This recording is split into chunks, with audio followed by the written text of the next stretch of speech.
If you've been putting off that dream vacation abroad, now may be the perfect time to start packing your bags. Thanks to a strong U.S. dollar, prices for Europe, Asia, and elsewhere have dropped significantly. Now, for the first time in more than a decade, the euro is almost equal in value to the dollar, making a trip to many European cities a better choice than some domestic destinations. So, where will your dollar go the furthest? CBS News travel editor Peter Greenberg is here. Good morning, Peter. Good morning. I love this because I feel like we finally can gouge someone else. Well, you know Our what? turn. In a way, you're right, because for the first time in many, many years, in fact, the dollar hasn't been this strong in 40 years against these currencies. Last year at this time, the euro was worth $1.34. Today, it's $1.09. Earlier this year, it actually dropped down as low as $1.03, and some people expect it might even go below $1 later this year. Well, let's get right into this list. First off, in Portugal. Yeah. I'm going to do this in terms that everybody can understand because we're related to what you want to go and see once you're there. So in Portugal, if you want to take a tour of St. George's Castle, last year, $12, this year, $9. That's 25%, right? You want to take a tour of all 8 museums there? Last year it was $34. This year, $27. So if you're traveling with a significant other or a family of 4, now you're talking about some significant savings. All right, next up is one of my favorite places in the world, Barcelona, Spain. And now you're telling me it's not only a great place, it's a great deal. It is. And in fact, if you take a look at what people go to look for in Barcelona, the Gaudi architecture there, the Gaudi tour last year was $91. Now it's down to about $73. So you're seeing a significant drop.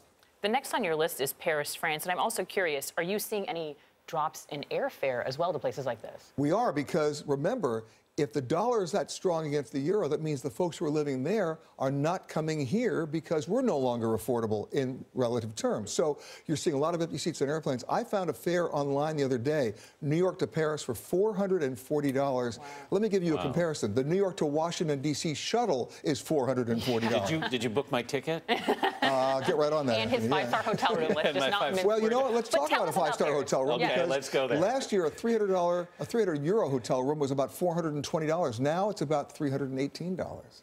So there's a significant difference there. And if you want to go to the Louvre, and everybody does, last year was like $20 to go. Now it's $16. Everything is down. Okay, I'll be booking some CBS trips on those rates. Okay. Yeah. All right, let's go to Italy now and to the Vatican in Rome or to Venice for a gondola ride, which is a great idea. If you want to tour the Vatican in Rome, it was 50 euros last year. It's 50 euros this year, but last year that meant $69. This year it's about $55. Now, the gondola rides are not cheap, let's be honest. No. 100 euros, but last year that meant $138. This year it's about down to 110. Yeah. The gondolier's going to want the difference for himself, but that's of course. And then I got to give you, when you talk about chocolate, everybody thinks Switzerland. No, Belgium. The Belgian chocolatiers really rule here. And if you want a very upscale box of 2-tiered box of chocolate in Belgium, last year would have cost you $107.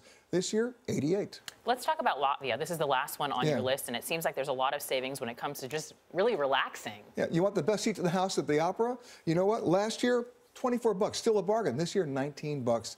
And you want a 5-day wellness package in one of their great hotels? Last year, it was about $549. This year, $437. The exchange rate is totally in your favor. Yeah, no, I mean, and obviously, if you're traveling with a family, these kinds of savings add up enormously over time, over a week's vacation. And the other thing you have to do is to look at basic goods and services in the place that you're going to, things that people don't budget for when they do their trips. The Economist magazine every year does the Big Mac Index. We've seen drops, not that I'm suggesting that anybody go all the way over there to have a Big Mac, but it's an indicator, right? It's dropped as much as 26% over the last year. But, I feel like when you travel overseas, you also sometimes have the pesky foreign transaction fee. Oh, now that's the killer.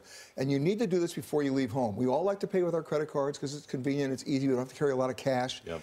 Check with your bank and ask them if they apply a foreign transaction fee. That's real sticker shock when you get back. It's anywhere from 1% to 3% of everything you pay. American Express is charging 2.7% on every purchase. Yep. So check to see that your bank doesn't make that happen on your credit card. Ask before you go. All right. Peter Greenberg, great advice. Thanks very much. You got it.